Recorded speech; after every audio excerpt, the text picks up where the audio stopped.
الحمد للہ رب العالمین والصلاة والسلام علی رسولہ الامین اعوذ باللہ من الشیطان الرجیم بسم اللہ الرحمن الرحیم ان تعذبهم فإنهم عبادک وإن تغفر لهم فإنك أنت العزیز الحکیم۔ ساتویں تراویح ہم سب نے پڑھ لی ہے۔ اللہ تعالی ہم سب کی عبادتوں کو قبول فرمائے۔ ساتویں پارے میں سورہ مائدہ کا بقیہ حصہ ہے اور اس کے بعد سورہ انعام کا کچھ حصہ ہے۔ سورہ مائدہ کی آیت نمبر 104 میں اللہ رب العالمین نے ایک بہت ہی بہترین قاعدہ اور اصول بتایا ہے، اور یہ قاعدہ اور اصول ہمارے اور آپ کے لیے خصوصاً شہر بہرائچ کے لیے بہت ہی اہم ہے، بہت ہی اہم قاعدہ ہے۔ محرم کا مہینہ آتا ہے، تعزیہ نکالے جاتے ہیں، اس میں بھی بہت ساری بدعتیں ہوتی ہیں۔ ربیع الاول کا مہینہ آتا ہے، عید میلاد النبی کا جشن ہوتا ہے۔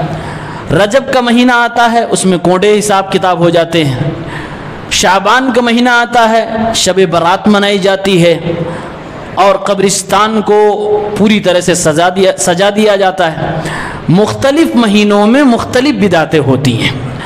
اگر ان تمام بدعتوں کا، جس کا میں نے تذکرہ کیا، ساتھ میں قرآن خوانی بھی ملا لیجئے، اس پر کسی سے ثبوت مانگا جائے کہ دلیل کیا اس کی ہے، تو کوئی ثبوت و دلیل نہیں ہے سوائے اس کے کہ یہ چلا آ رہا ہے، باپ دادا سے یہی ہمیں ملا ہے۔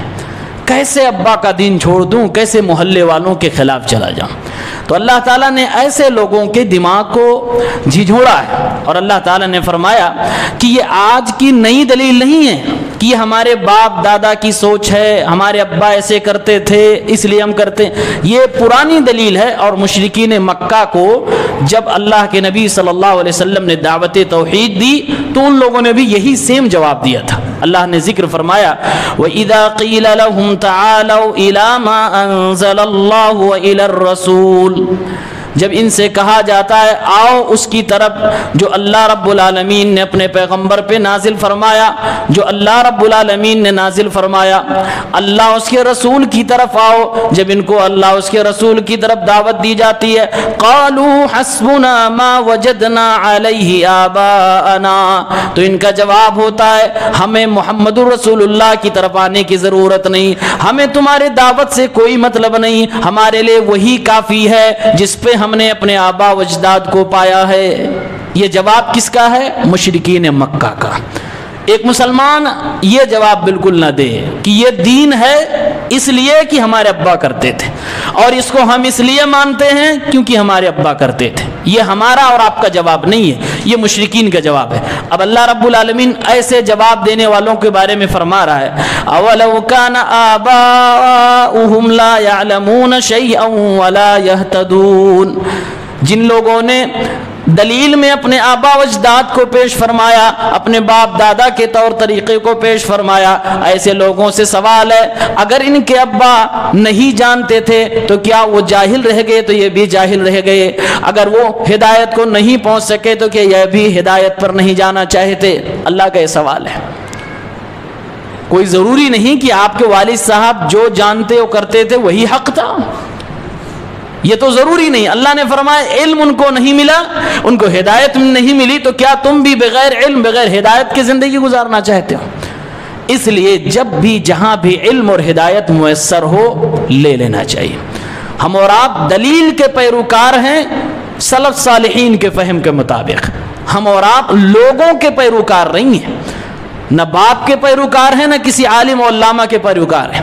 ہم اور آپ دلیل کے پیروکار ہیں، اس شریعت کے پیروکار ہیں جو شریعت آسمان سے نازل ہوئی ہے، اور اس شریعت کو جیسے صحابہ کرام نے سمجھا ہے ویسے ہمیں اور آپ کو سمجھنا اور عمل کرنا ہے۔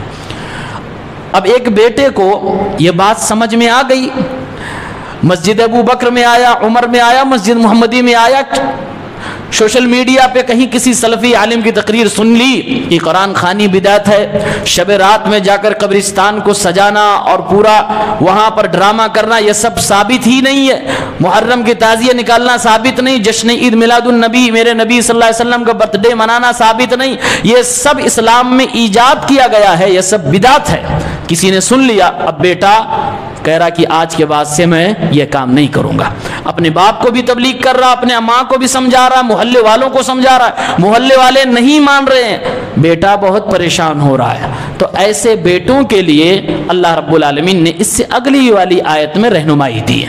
اللہ نے فرمایا یا ایھا الذین آمنوا علیکم انفسکم لا یضرکم من ضل اذا اہتدیتم الی اللہ مرجعکم جمیعا فینبئکم بما کنتم تعملون۔ اے ایمان والو، علیکم انفسکم، تم اپنی فکر کرو۔ جو لوگ گمراہ ہو گئے، گمراہ ہونے کے بعد وہ تمہارا کچھ بگاڑ نہیں سکتے ہیں، تمہارا کام تھا کہ انہیں صحیح بات بتا دینا، تمہارا کام تھا کہ ابا جان یہ بدعت ہے، مجھے علم ہو گیا ہے، آپ کو بھی بتا رہا ہوں، تمہارا کام تھا امی جان یہ چیز غلط ہے، مجھے علم ہوا ہے، آپ کو شاید نہ معلوم رہا ہو، یہ رہی دلیل، یہ رہا میرے نبی صلی اللہ علیہ وسلم کا عمل، یہ رہا میرے نبی صلی اللہ علیہ وسلم کا فرمان۔ صحابہ کرام نے ایسا کچھ نہیں کیا جو آج ہم زمانے سے صدیوں سے کرتے آ رہے ہیں۔ اللہ فرما رہا علیکم انفسکم، وہ مانتے تو ٹھیک، نہیں مانتے تو زیادہ پریشان ہونے کی ضرورت نہیں، تم اپنی فکر کرو، تم جب تک ہدایت پہ قائم رہو گے، کوئی کتنا بھی تمہارا قریبی گمراہ ہو جائے تمہارا کچھ بگاڑ نہیں سکتا، تمہارا کچھ بھی نقصان نہیں ہو سکتا، دنیا میں حساب برابر نہیں ہوگا، کل قیامت کے دن اللہ رب العالمین کے سامنے حاضر ہوں گے، الی اللہ مرجعکم، ان کو بھی لوٹ کے جانا، تم کو بھی لوٹ کے جانا ہے، فینبئکم بما کنتم تعملون۔ اللہ تعالیٰ والد کو بھی سمجھائے گا، اللہ تعالیٰ ان کا بھی حساب و کتاب لے گا، بیٹے کا بھی حساب و کتاب لے گا۔ معاملہ الٹا بھی ہو سکتا ہے کہ باپ ہدایت پہ ہو، بیٹا گمراہی پہ ہو۔ اللہ تعالیٰ نے دو رہنمائی فرمائی، ایک یہ جو لوگ یہ کہتے ہیں کہ خود ہدایت پہ رہو، دوسرے سے مطلب نہ رکھو، ایسے لوگ آج بھی مارکیٹ میں ہیں، کہتے ہیں بھائی کسی کو نہ چھیڑو، اپنا کام بنتا بھاڑ میں جائے جنتا، ایسے لوگ بھی ہیں۔ اللہ تعالیٰ نے فرمایا ایسے لوگ بھی غلط ہیں۔ کیوں غلط ہیں؟ کیونکہ ہم اور آپ کس نبی کا کلمہ پڑھیں؟ محمد الرسول اللہ صلی اللہ علیہ وسلم کا۔ ہماری دھارمک کتاب کون سی؟ قرآن۔ قرآن نے کہا کنتم خیر امت اخرجت للناس تأمرون بالمعروف وتنہون عن المنکر۔ مسلمان وہ نہیں ہے جو اکیلے جانے اکیلے عمل کرے، مسلمان وہ ہے جو صحیح بات جانے صحیح بات عمل کرے، اس کے بعد دوسرے کو بتائے۔ تو خود عمل کر کے بیٹھ جانا، خود جان کے بیٹھ جانا، یہ اصلی مسلمان کی پہچان نہیں ہے۔ لہٰذا جو لوگ یہ کہتے ہیں کہ کسی کو نہ بولو، بس اپنا ہی کرتے رہو، کسی کو نہ چھیڑو، ایسے لوگ غلط کرتے ہیں۔ امر بالمعروف والنہی عن المنکر جیسے اہم فریضے کے خلاف بات بولتے ہیں۔ دوسری بات اللہ نے بتائی کہ اے میرے بندو، جب تمہیں کچھ اچھی بات صحیح بات دلیل سے معلوم ہو گئی، تمہیں یقین ہو گیا، تم نے عمل کر لیا، کسی کو بتا بھی دیا، چاہے تمہارا قریبی ہے یا دور کا ہے، تمہارا مقتدی ہے، تمہاری عوام ہے، تمہاری جنتا ہے، تمہارے امام ہے، کوئی بھی ہے، تم نے سب کو بتا دیا، بتانے کے بعد ڈنڈا لے کے پیچھے نہیں پڑنا۔ لست علیہم بمسیطر، تم کو دروگا میں نے نہیں بنایا ہے۔ وما علینا الا البلاغ، اے میرے بندو میں نے تو اپنے نبیوں کو سکھایا، اے میرے نبیوں اپنی امت کے لوگوں کو سمجھانا، میری بات پہنچا دینا، مانتے تو ٹھیک، نہیں مانتے تو کہہ دینا میرا کام صرف بتانا اور سمجھانا تھا، ہدایت دینا تو اللہ کا کام ہے۔ وما علینا الا البلاغ، یہ کہہ کے نکل جانا۔ اور اللہ نے فرمایا علیکم انفسکم، میرے بندو دوسروں کو بتانے کے بعد ان کے پیچھے نہ پڑو کو کہ ہر حال میں ہم ان کو سمجھا کے رہیں گے، ہر حال میں انہیں ہم صحیح راستے پہ لا کے رہیں گے، یہ کام تمہارا ہے ہی نہیں، یہ کام تو رب العالمین کا ہے۔ اللہ جس کو چاہے گا ہدایت دے گا، جس کو چاہے گا نہیں دے گا۔ ہمارا اور آپ کا کام ہے بتانا، بات پہنچا دینا۔ وما علینا الا البلاغ، اصل کام ہے علیکم انفسکم، اپنی فکر کرو، تم بچو گے قیامت کے دن نہیں بچو گے۔ دونوں طرف سے غلطیاں ہوتی ہیں، دونوں کا جواب اس آیت میں اللہ نے دیا ہے۔ اس کے بعد آیت نمبر 118 میں ایک انتہائی عجیب اور بلیغ قرآن کی آیت ہے۔ ایک ایسی آیت ہے جس آیت کو اللہ کے نبی صلی اللہ علیہ وسلم نے ایک بار پوری رات لگاتار پڑھتے رہے، روتے رہے۔ اللہ کے نبی اس آیت کو بار بار دہرا رہے ہیں، رکوع بھی کر رہے ہیں، سجدہ بھی کر رہے ہیں، پھر دوبارہ قیام میں کھڑے ہو رہے ہیں، پھر یہی آیت پڑھ رہے ہیں۔ بار بار میرے نبی اس آیت کی تلاوت کرتے جا رہے ہیں، روتے جا رہے ہیں، اپنی امت کے لیے دعائیں مانگتے جا رہے ہیں۔ رات گزر گئی، حدیث کے الفاظ ہیں، صبح ہو گئی، میرے نبی صلی اللہ علیہ وسلم اسی آیت کو پڑھتے رہے۔ وہ آیت کون سی ہے؟ وہ آیت ہے جس میں اللہ کے نبی صلی اللہ علیہ وسلم دوسرے نبیوں کا ان کے قوموں اور امت کے حوالے سے کیا رویہ تھا اس کا ذکر قرآن کی کسی آیت میں اس کا کر رہے تھے۔ صحیح مسلم کے الفاظ ہیں، اللہ کے نبی صلی اللہ علیہ وسلم رات کی نماز میں ہے اور اللہ کے نبی حضرت ابراہیم علیہ السلام کی دعا قرآن کی آیت کی شکل میں پڑھ رہے ہیں، رب انہن اضللن کثیرا من الناس فمن تبعنی فانہ منی۔ اے میرے مولا، اے میرے رب، میری قوم کے لوگوں نے، میرے قوم کے بتوں نے بہت سارے لوگوں کو گمراہ کر دیا، میری قوم میں سے جس نے میری پیروی کی وہی میرا ہے، باقی سے میں براءت کا اعلان کرتا ہوں، میں نہیں جانتا، تو جو چاہے میری قوم کے ان لوگوں کے ساتھ حشر کرے۔ اس کے بعد اللہ کے نبی حضرت عیسیٰ علیہ السلام کا تذکرہ کرتے ہوئے سورہ مائدہ کی آیت پڑھ رہے ہیں، ان تعذبہم فانہم عبادک۔ عیسیٰ علیہ السلام قیامت کے دن اللہ رب العالمین سے کہیں گے، جب اللہ تعالی حضرت عیسیٰ سے سوال کرے گا، اے میرے بندے عیسیٰ، کیا تم نے اپنی امت کے لوگوں سے کہا تھا میری ماں کو معبود بنا لو، مجھے معبود بنا لو، اللہ کو چھوڑ دو؟ اس وقت عیسیٰ علیہ السلام اللہ رب العالمین سے اپنی پوری صفائی دینے کے بعد اپنی قوم کے لوگوں سے، مشرکوں سے براءت کا اعلان کریں گے اور کہیں گے، ان تعذبہم فانہم عبادک۔ اے اللہ تعالی، یہ بندے تو تیرے ہی ہیں، بس یہ میری امتی تھے، اے اللہ میں نے ان کو تیری توحید کی دعوت دی تھی، اب یہ میرے آنے کے بعد اگر بگڑ گئے، ان لوگوں نے میری یا میری ماں کی عبادت کرنی شروع کر دی، اے اللہ ہم ان کی شرک کے سارے کاموں سے براءت کا اعلان کرتے ہیں، اگر تو چاہے تو ان کو سزا دے، چاہے تو ان کے اوپر عذاب عطا فرما، اے اللہ تو ہی ان کا رب ہے، یہ تیرے بندے ہیں، وَإِن تَغْفِرْ لَهُمْ، اور اگر تو چاہے تو ان کو بخش دے، معاف فرما دے، فَإِنَّكَ أَنْتَ الْعَزِيزُ الْحَكِيمُ، کیونکہ تو بہت سخت ہے، پکڑنے والا ہے، طاقتور ہے، حکمت والا ہے۔ اللہ کے نبی صلی اللہ علیہ وسلم دونوں نبیوں کا تذکرہ قرآن کی آیت میں آیا، اس کو اللہ کے نبی بار بار پڑھ رہے ہیں۔ ایک نبی اپنی امت سے برات کا اعلان کر رہا ہے، اے اللہ میری امت کے لوگ میرے آنے کے بعد اگر مشرک ہو گئے تو میرا کیا قصور، میری کیا غلطی؟ ابراہیم علیہ السلام بھی کہہ رہے ہیں، اللہ جس نے مجھے مانا وہی میرا ہے، باقی سے مجھے کوئی لینا دینا نہیں۔ یہ دونوں آیتیں پڑھتے جا رہے ہیں، اللہ کے نبی روتے جا رہے ہیں، حدیث کے الفاظ ہیں، اتنے میں اللہ کے نبی نے اپنے دونوں ہاتھوں کو اٹھایا اور اللہ کے نبی کہنے لگے، اللہم امتی، اللہم امتی، اے میرے مولا میری امت کو بچا لے، اے اللہ میری امت کی بخشش فرما دے۔ یعنی اللہ کے نبی صلی اللہ علیہ وسلم نے اپنی امت کے تئیں رحمت و شفقت کو دکھایا کہ ابراہیم علیہ السلام نے اپنی امت کے ان لوگوں کے لیے دعا فرمائی جس نے میرے نبی کی اتباع کی، جس نے اپنے نبی کی پیروی کی۔ اللہ کے نبی فرما رہے، اے اللہ میری پوری امت کو بچا لے، اے اللہ میری پوری امت کو بچا لے۔ اور یہ دعا مانگتے مانگتے اللہ کے نبی رو رہے ہیں، آنکھ سے آنسو جاری ہے۔ اللہ رب العالمین سب کچھ دیکھ رہا ہے۔ رات کو جب کوئی بندہ نماز پڑھتا اللہ تعالیٰ سب کچھ دیکھتا ہے۔ محبوب کبریا امام الانبیاء رات کی نماز میں اللہ سے رو رہے ہوں، اللہ نہ دیکھ رہا ہو، ایسا کیسے ہو سکتا ہے؟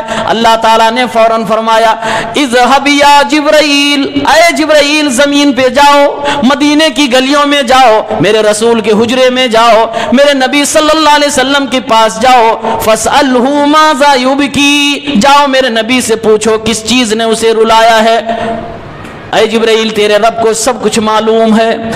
مفسرین نے، شارحین نے لکھا ہے، اللہ نے جبرائیل علیہ السلام کو اللہ کے نبی کے پاس کیوں بھیجا جبکہ اللہ سب کچھ جانتا ہے؟ اللہ کے نبی کی آنکھوں میں آنسو کیا ہے؟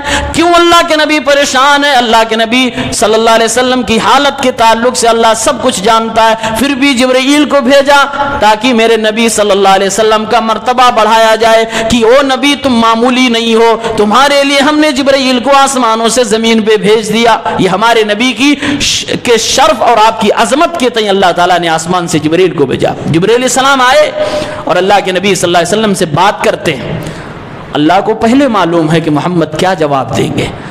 ساری چیزیں پوچھنے کے بعد جبریل علیہ السلام گئے اللہ رب العالمین کے پاس. پھر سامنے عرض کرتے ہیں اے اللہ تیرے پیغمبر محمد صلی اللہ علیہ وسلم نے اپنی امت کے لیے تجھ سے دعا مانگی ہے, اپنی امت کی بخشش تجھ سے چاہتے ہیں. پھر اللہ رب العالمین فرماتا ہے اے جبرائیل اب واپس جاؤ, دوبارہ جاؤ میرے نبی محبوب صلی اللہ علیہ وسلم کے پاس. یا جبریل اذهب الى محمد فقل انا سنرضيك في امتك ولا نسوءك. اے جبرائیل جاؤ میرے پیغمبر محمد صلی اللہ علیہ وسلم کے پاس اور ان سے کہو کہ تمہارے رب نے کہا ہے اے نبی آپ کی امت کے حوالے سے آپ کو ہم راضی کر دیں گے, آپ کو تکلیف نہیں دیں گے. یعنی اے نبی آپ کی امت میں سے جس نے بھی شرک نہیں کیا ہوگا ان تمام کی بخشش کا اعلان کر رہا ہوں. اے نبی آپ کی امت میں سے جس نے بھی میرے ساتھ غداری نہیں کی ہوگی آپ کی شفاعت کبریٰ کا وہ مستحق ہو جائے گا. اللہ نے بشارت دی اور جبرائیل علیہ السلام اللہ کے نبی صلی اللہ علیہ وسلم کے پاس آئے. یہ آیت بڑی عجیب و غریب آیت ہے. اس میں دیکھیے ان تعذبہم, اللہ کے نبی حضرت عیسیٰ علیہ السلام کہہ رہے ہیں اللہ تو چاہے تو عذاب دے, بندے تو تیرے ہی ہیں. یعنی بندے کی عاجزی اور بے بسی کو بیان کیا جا رہا ہے. ساتھ میں یہ بھی کہا جا رہا ہے اللہ تو قادر ہے, تو مطلق ہے, تو جو چاہے کر سکتا ہے, تجھ سے سوال نہیں کیا جا سکتا. سوال تو مخلوق سے ہوتا ہے, خالق سے سوال نہیں ہوتا ہے. بندے کی بے بسی اور اللہ تعالیٰ کی عظمت اور طاقت دونوں چیزوں کو بیان کرنے کے ساتھ ساتھ بیچ میں وَإِن تَغْفِرْ لِي, اور اگر تو چاہے تو معاف کر دے. اسی لیے امام ابن قیم رحمہ اللہ فرماتے ہیں اس میں اللہ تعالیٰ نے ادب بھی سکھایا اپنے بندوں کو. جب حضرت عیسیٰ سے اللہ تعالیٰ یہ گفتگو کر رہا ہوگا اس وقت اللہ بہت غصے میں ہوگا, اور ایسے غصے کے عالم میں ایک نبی اپنے رب سے یہ نہیں کہے گا اے اللہ تو بخش دے کیونکہ تو معاف کرنے والا ہے. عیسیٰ علیہ السلام یہ نہیں کہیں گے کہ اللہ تو معاف کرنے والا, تو رحیم ہے اس لیے بخش دے.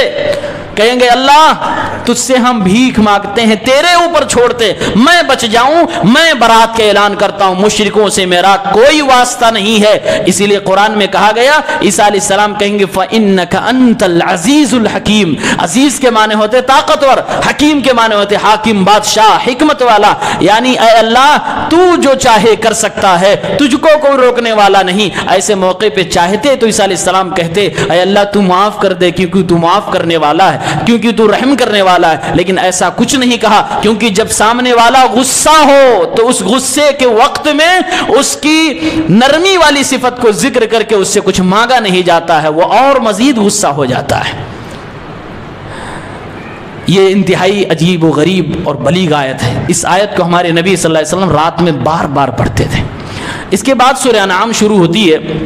سورہ انعام میں تقریباً 20 یا 22 جگہوں پر آیا ہے اے نبی آپ کہہ دیجئے. قل, قل کے معنی کیا ہوتے ہیں؟ چاروں قل بہت فیمس ہے. قل کے معنی کیا ہوتا ہے؟ قل کے معنی ہوتا ہے کہہ دیجئے. تو یہ قل کر کے اس صورت میں 20 یا 22 جگہوں پر آیا ہے سورہ انعام کے اس حصے میں جو 7ویں پارے میں. میں نے تقریباً سب کو نوٹ کیا ہے, آپ کے سامنے کچھ رکھ رہا ہوں. اللہ تعالیٰ نے اپنے نبی سے کہا کہہ دیجئے. کس سے کہنا ہے؟ ہمیں اور آپ سے کہنا ہے. تو آئیے وہ میسج جو اللہ نے اپنے نبی کو دیا کہ آپ کہہ دیجئے وہ آپ تک میں پہنچاتا ہوں. اللہ نے فرمایا قل سیروا فی الارض ثم انظروا کیف کان عاقبۃ المکذبین. اے نبی آپ کہہ دیجئے زمین میں گھومو, زمین میں سیر کرو, دیکھو زمین میں چل چل کے میرے جھٹلانے والوں کا انجام کیا ہوا ہے. یہ پہلا حکم ہے کہنے کا. زمین میں گھومو. آج زمین پہ لوگ گھومتے ہیں پکنک کے لیے, انٹرٹینمنٹ کے لیے, منورنجن کے لیے, عبرت کے لیے نہیں کوئی گھومتا ہے. اللہ نے کہا گھومو, لیکن کس لیے؟ دیکھو کہ جس نے میرے ساتھ غداری کی میں نے اس کے ساتھ کیا کیا ہے. عبرت حاصل کرو. کبھی مصر جانے کا موقع ملے تو فرعون جہاں پر ہے اس کی لاش پڑی اس کو دیکھو, عبرت حاصل کرو کیسے میں نے اسے برباد کر دیا. اور اس کے بعد اللہ نے فرمایا قل لمن ما فی السماوات والارض اے نبی کہہ دیجئے جو لوگ مجھ کو نہیں مانتے، میرے سامنے سجدہ نہیں کرتے، ان سے پوچھئے اور کہیے یہ زمین کے اندر اور آسمانوں کے اندر جتنے بھی خزانے، جتنی بھی مخلوقات ہیں، جتنی بھی چیزیں ہیں، یہ سب کس کی ہیں؟ پھر خود ہی اللہ نے جواب دیا قل للہ، اے نبی جواب بھی دے دیجئے کہ سب کے سب چیزیں اللہ رب العالمین کی ہے۔ پھر آگے اللہ نے فرمایا قل اغیر اللہ اتخذ ولیا فاطر السماوات والارض وهو يطعم ولا يطعم، اے نبی آپ کہہ دیجئے کیا اللہ کو چھوڑ کر کسی اور کی عبادت میں کرنے لگوں؟ کیا اس اللہ کو میں چھوڑ دوں جس نے آسمانوں کو پیدا فرمایا، جس نے زمینوں کو پیدا فرمایا؟ کیا میں اس اللہ کی عبادت کرنی چھوڑ دوں جو اللہ ہمیں کھلاتا ہے، جو اللہ کبھی کسی سے کھانے کی کوئی چیز نہیں مانگتا؟ وَهُوَ يُطْعِمُ وَلَا يُطْعَمُ۔ یہ صرف پوری دنیا کے معبودان میں دیکھیے جس کی بھی لوگ عبادت کرتے ہیں، یہ صرف اللہ رب العالمین کی صفت ہے کہ اللہ صرف کھلاتا ہے، کھاتا کبھی نہیں ہے، اور نہ کبھی کسی سے کہتا میرے اوپر لاؤ 1 درجن کیلا چڑھاؤ، بتاشا چڑھاؤ، چادر چڑھاؤ، کبھی اللہ نے ایسا کچھ نہیں کہا، اور شریعت میں ایسا کرنا جائز بھی نہیں ہے۔ پھر آگے اللہ تعالیٰ نے خود جواب بھی دیا اور کہا قل انی امرت ان اکون اول من اسلم ولا تکونن من المشرکین، اے نبی کہہ دیجئے کہ مجھے حکم دیا گیا ہے کہ میں سب سے پہلے اللہ رب العالمین پر ایمان لاؤں، مسلمان بن جاؤں اور مشرکوں میں سے نہ ہوں۔ یہ سب کچھ اللہ تعالیٰ کہنے کے لیے کہہ رہا کہ نبی آپ کہہ دیجئے۔ پھر آگے اللہ نے فرمایا آج بہت سارے لوگ شرک کرتے ہیں، بدعت کرتے ہیں، گناہ پہ گناہ کرتے ہیں، اللہ کا ڈر نہیں ہوتا۔ اے نبی آپ کہہ دیجئے، کیا کہہ دیجئے؟ قل انی اخاف ان عصیت ربی عذاب یوم عظیم، اے نبی آپ کہہ دیجئے کہ مجھے بڑا ڈر لگتا ہے اگر میں اپنے رب کی مخالفت کروں گا، نافرمانی کروں گا، ایک بڑا دن آئے گا جس دن اللہ تعالیٰ حساب لے گا، مجھے اللہ رب العالمین کا خوف ہے، ڈر لگتا ہے، اس لیے میں اللہ کے ساتھ شرک نہیں کروں گا، اللہ رب العالمین کی نافرمانی نہیں کرنا چاہتا۔ قل ای شیء اکبر شہادہ، اے نبی آپ ان سے کہہ دیجئے کون سی چیز سب سے بڑی گواہی کی چیز ہے، سب سے بڑا گواہ اس دنیا میں کون ہے؟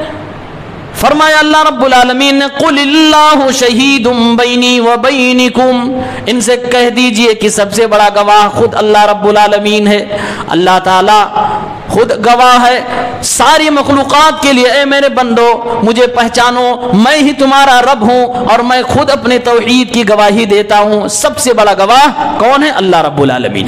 پھر آگے اللہ رب العالمین فرما رہا ہے اے نبی آپ سے لوگ کہتے ہیں شرک کرنے کے لیے، اے نبی آپ کہہ دیجئے قل لا اشہد، میں کبھی شرک کے کام پہ گواہی نہیں دے سکتا، قل انما هو الہ واحد واننی بریء مما تشرکون، اے نبی آپ کہہ دیجئے وہ رب جس کی عبادت ہونی چاہیے وہ رب صرف ایک ہے، اکیلا ہے، اور میں دنیا کے تمام مشرکوں سے برات کا اعلان کرتا ہوں۔ اپنے نبی سے اللہ تعالیٰ کہلوا رہا، آپ کہیے کہ جو بھی زمین پہ مشرک ہے میرا اس سے کوئی واسطہ نہیں ہے۔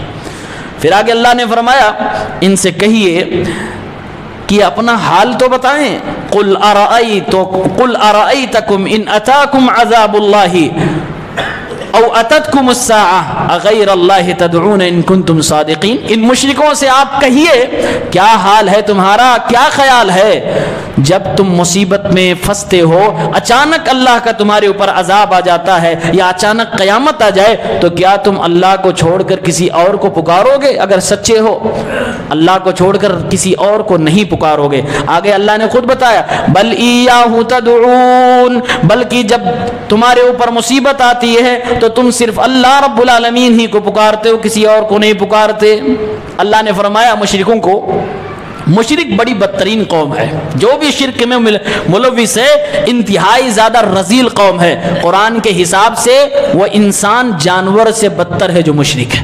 اللہ نے فرمایا ایسے انسان جو ہوتے ہیں ان کے پاس کان تو ہے لیکن کان کا کوئی فائدہ نہیں، آنکھ ہے آنکھ کا کوئی فائدہ نہیں، دل ہے دل کا کوئی فائدہ نہیں۔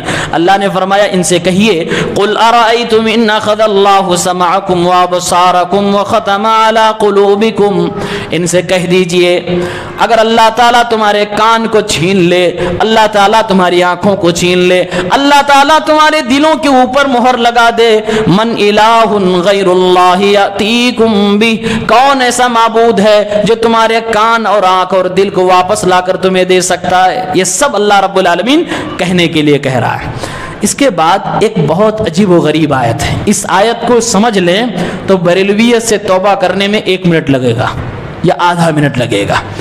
یہ لوگ کیا کہتے ہیں کہ اللہ کے نبی صلی اللہ علیہ وسلم مختار کل ہیں۔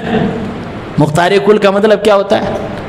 ہر چیز کا پاور اور طاقت ہمارے نبی صلی اللہ علیہ وسلم کو دیا گیا ہے۔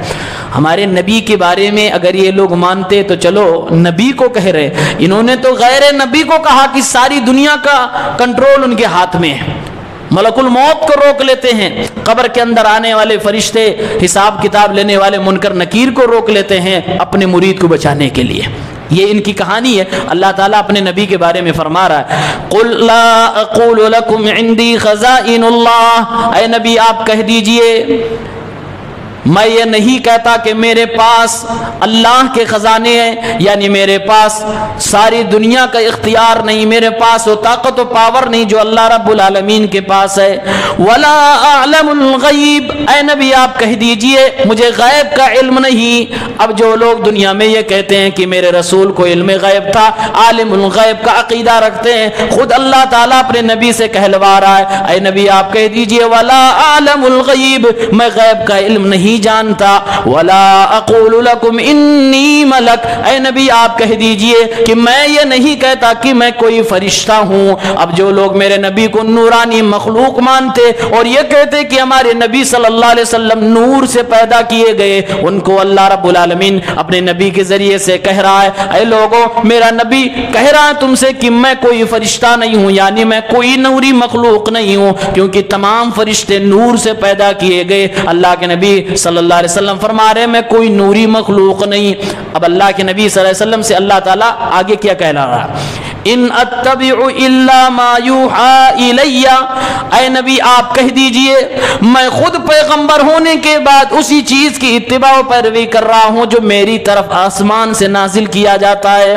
یعنی کہ اللہ تعالیٰ یہ بیان فرما رہا ہے، اے لوگوں محمد الرسول اللہ صلی اللہ علیہ وسلم خود میرے فرما بردار ہیں، میرے پیروکار ہیں، میری اطاعت کرتے ہیں، میری فرما برداری کرتے ہیں۔ قرآن کی اس آیت سے اللہ رب العالمین نے تمام اہل قرآن کی جڑ کو کاٹ دیا ہے، منکرین حدیث کی تابوت پہ آخری کیل ٹھوک دی ہے۔ اللہ رب العالمین بیان فرما رہا ہے، اے میرے نبی آپ کہہ دیجئے میں زندگی میں جو بھی کر رہا ہوں، جو بھی بول رہا ہوں، یہ ساری کی ساری چیزیں اللہ رب العالمین کی طرف سے نازل کردہ وحی کی روشنی میں ہے۔ لہٰذا اگر میری کوئی حدیث آ جائے، میری کوئی سنت آ جائے، میرا کوئی عمل آ جائے تو وہ سب کے سب قرآن کے مطابق ہے، وہ سب کے سب اللہ کی وحی کے مطابق ہے۔ اللہ کے قرآن کے خلاف نبی کا کوئی عمل نہیں، کوئی حدیث نہیں ہوا کرتی ہے۔ معلوم یہ ہوا میرے نبی نے زندگی میں جو بھی کیا ہے سب کچھ اللہ کی وحی کے مطابق کیا ہے۔ اگر ایک بھی چیز کا کسی نے انکار کیا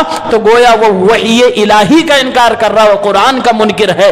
ایسے لوگوں کو صرف منکر حدیث نہیں، یہ منکر قرآن بھی ہے۔ اللہ نے فرمایا کہیے ان اتبع الا ما یوحى الی، میں تو اتباع اس کی کر رہا ہوں جو میری طرف نازل کیا گیا۔ میرے نبی اتباع اللہ کی کر رہے ہیں۔ اب میرے نبی کے کسی عمل کو آپ کہو کہ یہ نہیں مانوں گا کیونکہ یہ قرآن میں نہیں ہے، تو قرآن کی اس آیت کا پھر جواب دو، میرے نبی کس چیز کی پیروی کر رہے تھے؟ کیا اللہ تعالیٰ کی وحی کے خلاف میرے نبی عمل کرتے تھے؟ کیا میرے نبی اللہ رب العالمین کے حکم کے خلاف کوئی کام کرتے یا کہتے تھے؟ نہیں، ہرگز نہیں۔ میرے رسول خود کہہ رہے ہیں میں تو اللہ کا فرما بردار ہوں۔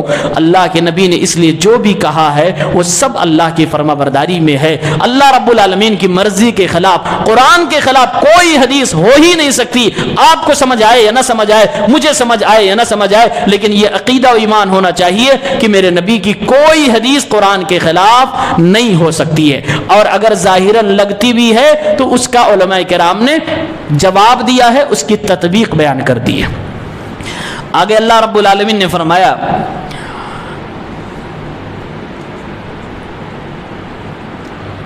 جو لوگ صرف خوشی کے وقت میں مجھے پوجتے ہیں اور غمی کے وقت میں مجھے نہیں پوچھتے؟ یا کچھ لوگ ایسے ہیں جو غم میں جب پریشانی میں مبتلا ہوتے ہیں تب میرے پاس آتے ہیں، خوش ہوتے ہیں تو کہیں اور چلے جاتے ہیں۔ ان سے کہیے کہ ہر جگہ بچانے والا میں ہی ہوں، تو ہر وقت میرے پاس آیا کرے۔ قُلْ مَن يُنَجِّيكُم مِّن ظُلُمَاتِ الْبَرِّ وَالْبَحْرِ، اے نبی آپ کہیے کہ تمہیں کون زمین اور سمندر کی تاریکیوں سے بچاتا ہے؟ تدعونہ تضرعا وخفیا، جب تم زمین میں پھنستے ہو یا سمندر میں پھنستے ہو تو اپنے اسی رب کو پکارتے ہو، اسی رب سے دعا کرتے ہو اور کہتے ہو لئن انجانا من هذه لنکونن من الشاکرین، جب پھنس جاتے ہو تو کہتے ہو اللہ اس سے بچا لے، اب دوبارہ نہیں غلطی کروں گا، سدھر جاؤں گا۔ لیکن جب تمہیں اللہ بچا لیتا ہے پھر دوبارہ تم شرک کرنے لگتے ہو۔ قل اللہ ینجیکم منہا، اے نبی آپ کہہ دیجئے اللہ تعالی ہر مصیبت سے تمہیں بچاتا ہے۔ ومن کل کرب ثم انتم تشرکون، ہر درد سے، ہر کرب سے، ہر غم سے اللہ ہی بچانے والا ہے، لیکن سب کچھ اللہ کا کھا کے، اللہ رب العالمین کی نعمتوں کو پانے کے بعد ثم انتم مشرکون، تم پھر سے شرک کرنے لگتے ہو۔ ثم انتم تشرکون، اس پر ایک واقعہ ہے، ابو جہل کا نام آپ سب نے سنا ہوگا، اس امت کا فرعون۔ ابو جہل کا ایک بیٹا ہے اکرمہ نام ہے، یہ صحابی رسول ہے، اللہ کے نبی صلی اللہ علیہ وسلم پر ایمان لے آئے۔ جب اللہ کے نبی صلی اللہ علیہ وسلم مدینے سے مکہ گئے، مکہ کو فتح کیا، تو آپ صلی اللہ علیہ وسلم نے موسٹ وانٹڈ مشرکین اور کافرین کا نام جاری کیا، کہا جن میں 4 مرد اور غالباً 2 عورتوں کا نام تھا۔ کہا اللہ کے نبی صلی اللہ علیہ وسلم نے اپنے صحابہ سے اگر یہ لوگ تمہیں کہیں مل جائیں ان کو چھوڑنا نہیں، چاہے خانہ کعبہ کی چادر پکڑ کے لٹکے ہوں، چھوڑنا نہیں، یہ موسٹ وانٹڈ ہے۔ ان میں سے اکرمہ کا بھی نام تھا، ابو جہل کے بیٹے اکرمہ کا بھی نام تھا۔ یہ ڈر کے مارے مکہ چھوڑ کر بھاگ گئے کہ اب تو پکڑے جائیں گے، ہمارے اب بہت برا حال ہوگا۔ بیوی ان کی ایمان لا چکی ہے، یہ مکہ چھوڑ کر بھاگ گئے، ایک سمندر کے کنارے گئے، کشتی لگی ہوئی تھی، کشتی میں بیٹھ گئے کہ مکہ چھوڑ کر، عرب چھوڑ کر، پورا سعودیہ چھوڑ کر میں کہیں بھاگ جاؤں گا، محمد کی پکڑ میں نہیں آؤں گا۔ کشتی میں بیٹھ کر جانے والے تھے، بیوی نے آ کر آواز دی اے میرے شوہر، میرا نبی محمد الرسول اللہ اتنا ظالم نہیں ہے کہ جو اس کے پاس ایمان کی غرض سے جائے گا اس کو بھی مار ڈالے گا، میرا نبی تمہیں معاف کر دے گا، چلو میرے نبی صلی اللہ علیہ وسلم کے پاس ایمان لے آؤ، میں تمہارے لیے سفارش کر دوں گی۔ بیوی بلا رہی ہے لیکن نہیں، تم جاؤ، واپس چلی جاؤ، میں مکہ واپس نہیں جاؤں گا کیونکہ محمد مجھے جان سے مار دیں گے، ان کے ساتھی لوگ مجھے مار دیں گے۔ کشتی پر بیٹھ کر سمندر کے حوالے ہو گئے، کچھ دور گئے، کشتی ڈاما ڈول ہونے لگی، کشتی طوفان کے شکار ہو گئی، کشتی ڈوبنے والی تھی۔ کشتی کا جو بادبان ہے، جو ناخدا، جو چلانے والا ہے، اس نے کشتی میں بیٹھے ہوئے سارے مسافروں کو اعلان کیا اخلصو، اے کشتی کے تمام مسافروں، تمہاری کشتی آج مجھدار میں پھنس گئی ہے، مصیبت میں پھنس گئی ہے، اب ڈوب جائے کہ تب ڈوب جائے کوئی پتہ نہیں۔ ایسے وقت میں تم سب کے سب لوگ لات عزا منات بتوں کو چھوڑ کر ایک اللہ رب العالمین سے دعا کرو۔ کشتی کے ڈرائیور نے کہا تم سب لوگ ایک اللہ رب العالمین کی عبادت کرو، ایک اللہ رب العالمین سے دعا کرو، فإن آلہتکم لا تغنی عنکم شیئا ہاہنا، کیونکہ جو یہ تمہارے پتھر کے معبود ہیں، کیونکہ یہ تمہارے دیوتا جن کے سامنے صبح و شام تم جایا کرتے تھے، آج اس موقع پر، اس گھڑی میں یہ تمہارا کچھ بھی نہیں کر سکتے، تم کو کچھ بھی نہیں بچا سکتے۔ اکرمہ کے کان میں جب یہ آواز گئی کہ یہ بادبان کشتی کا ڈرائیور کہہ رہا ہے اب اللہ سے دعا کرو، میں اسی اللہ سے، اس کے رسول سے بھاگ رہا ہوں اور یہ کہہ رہا اسی اللہ سے دعا کرو، دماغ کی گھنٹی بجی ہے کہ جو رب کشتی میں بچا رہا ہے، جب ہم پھنس رہے ہیں تو خوشی میں وہی رب عبادت کے لائق ہے۔ جب ہم مصیبت کے وقت میں اسی رب سے دعا کریں تو خوشی میں کیوں نہ اس رب کا شکریہ ادا کریں، اسی رب کے سامنے سجدہ کریں۔ اس وقت اکرمہ نے ایک تاریخی جملہ کہا لَإِن لَمْ يُنَجِّنِي فِي الْبَحْرِ إِلَّا الْإِخْلَاصِ، اپنے آپ سے کہہ رہے ہیں اگر آج سوائے اللہ رب العالمین کے مجھے کوئی بچانے والا نہیں ہے تو میں بھی فیصلہ کر رہا ہوں مَا يُنَجِّنِي فِي الْبَرِّ غَيْرُهُ، جب میں کشتی سے